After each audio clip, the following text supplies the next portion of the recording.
అందరికీ నమస్కారం. మోకాళ్ళ నొప్పులకి మెరుగైన వైద్యం అనేటువంటి అంశాన్ని గురించి మనం ఈ వీడియోలో తెలుసుకోబోతున్నాం. మోకాళ్ళ నొప్పుల సమస్య ఈ మధ్యకాలంలో అతి చిన్న వయసు నుండి మొదలై దీర్ఘకాలికంగా వేధిస్తూ పీడిస్తూ రకరకాల ఇబ్బందులకి, అదేవిధంగా అస్వస్థతకు, అనారోగ్యానికి గురి చేసేటువంటి పరిస్థితి ఉంటుంది.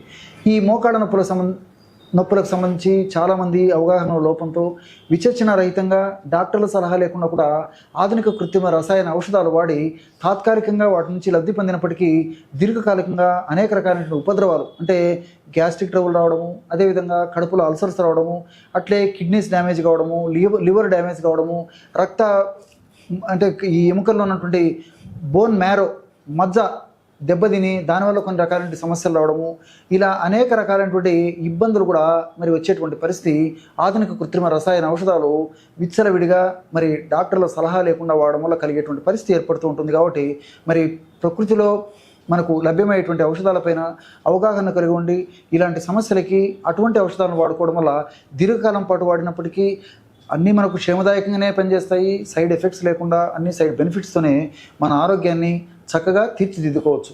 మరి ఈ మోకాళ్ళ నొప్పుల సమస్యకి మరి మీరు తయారు చేసుకోదగ్గ ఆ ఫార్ములా ఎలా తయారు చేసుకోవాలంటే, బెల్లము ఒక 50 గ్రాములు తీసుకోండి, శొంఠి పొడి ఒక 50 గ్రాములు తీసుకోండి, అట్లే కరక్కాయ పెచ్చుల యొక్క పొడి 100 గ్రాములు తీసుకోండి. మళ్ళీ ఒక్కసారి చెప్తాను చూడండి. బెల్లం పొడి 50 గ్రాములు, బెల్లం పొడి కూడా మనకు ఈ మధ్యకాలంలో మార్కెట్లో దొరుకుతుంది. సో బెల్లం ఉంటే బెల్లాన్ని దంచి పొడి చేసుకోండి, లేకపోతే బెల్లం పొడి అయినా కలుపుకోండి.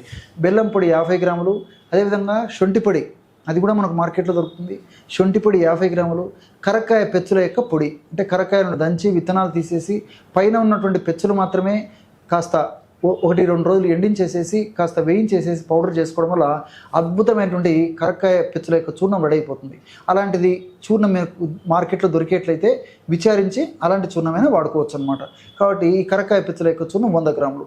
ఈ పదార్థం అంతా 3 పదార్థాలను బాగా కలిపేసి ఒక గాజు సీసాలో నిల్వ ఉంచుకొని రోజు ఉదయం ఆహారానికి ఒక అరగంట ముందు, అట్లే రాత్రి ఆహారానికి ఒక అరగంట ముందు ఈ యొక్క ఔషధాన్ని 100 మిల్లీలీటర్ల మజ్జిగలో 1/2 టీ స్పూన్ ఈ యొక్క పౌడర్ కలిపేసి తీసుకోవాలన్నమాట. ఈ విధంగా క్రమం తప్పకుండా రోజు 2 సార్లు ఈ యొక్క ఔషధాన్ని ఈ పద్ధతిలో వాడుకోవడం వల్ల మోకాళ్ళ భాగంలో కలిగేటువంటి అసౌకర్యము, నొప్పి, పోటు, బాధ, సలుపు, వాపు ఇవన్నీ కూడా తగ్గిపోతాయి. మోకాళ్ళ భాగంలో చక్కటి రక్త ప్రసారణ జరుగుతుంది. అంతేకాకుండా మోకాళ్ళ భాగము త్వరగా దెబ్బతినకుండా ఈ యొక్క ఔషధాలు కాపాడుతాయి. మోకాళ్ళ భాగంలో చక్కటి రక్త ప్రసారణ కలగజేసేసి చక్కటి పోషకాంశాలను అందజేసి చక్కటి ఆక్సిజన్ ఆ భాగానికి అందజేయడం వల్ల మరి లోపల గుజ్జు కూడా త్వరగా అరగకుండా దీర్ఘకాలం పాటు కూడా ఆ మోకాళ్ళ నొప్పుల సమస్య లేకుండా ఉండేదానికి అవకాశం ఉంటుంది. ఈ విధంగా అనేక రకాలైనటువంటి ఉపయోగాలు ఈ యొక్క ఔషధం వల్ల కలుగుతాయి.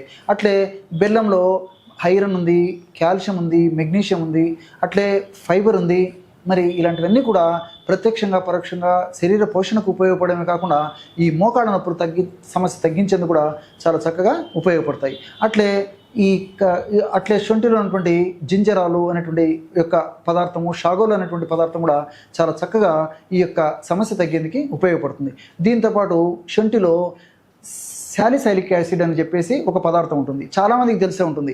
ఈ శాలిసైలిక్ యాసిడ్ అనేటువంటి పదార్థము ఆధునికంగా తయారు చేసినటువంటిది, ఇంగ్లీష్ వైద్యంలో తయారు చేసిన పద్ధతి ప్రకారం తయారు చేసినటువంటి ఈ శాలిసైలిక్ యాసిడ్ ఎక్కువ వాడుకోవడం వల్ల మరి అనేక రకాలైనటువంటి ఉపద్రవాలు కలిగేటువంటి పరిస్థితి ఏర్పడుతుంది.